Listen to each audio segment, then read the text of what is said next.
Un de mes élèves a eu beaucoup de difficultés à comprendre l'extraction de racines. Je vais donc vous proposer une méthode afin d'y parvenir. La première possibilité, j'ai un carré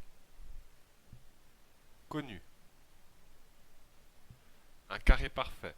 Par exemple, racine carrée de 64, je sais que c'est le carré de 8, donc c'est comme 8 fois 8 sur la racine. Comme c'est une racine carrée, je sors un facteur et le deuxième disparaît.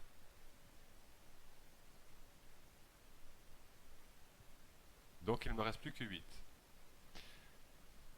La deuxième possibilité, si je n'ai pas de carré parfait, je lui ai proposé, je vous propose d'utiliser les propriétés des nombres premiers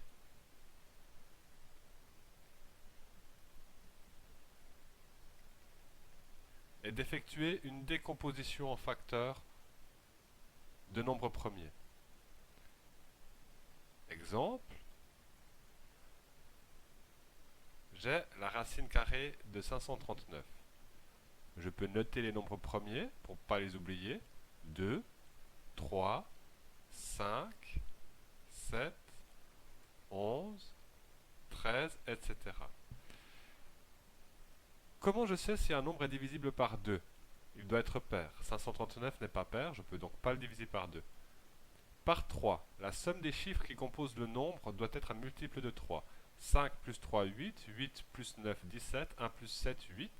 8 ne se divise pas par 3, donc 539 ne se divise pas par 3. Par 5, le nombre doit se terminer par 0 ou 5. Par 7, si je n'ai pas d'astuce, je vais essayer par tâtonnement. 700 est un multiple de 7. Je vais donc faire 700 moins 539. Je préfère prendre par le haut plutôt que par le bas. Cela me donne 161. Je sais que 140 est un multiple de 7.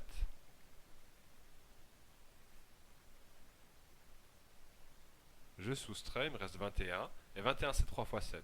Donc je sais que 539 se divise par 7. Donc j'effectue la division de 539 par 7. Ici je pars du cas où je n'ai pas droit à la calculette.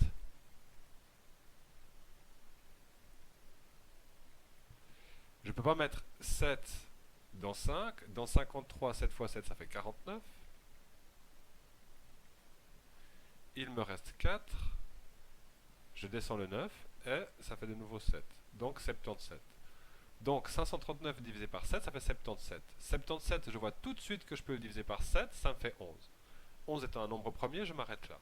Donc je sais que la racine carrée de 539, c'est égal à 7 fois 7 fois 11.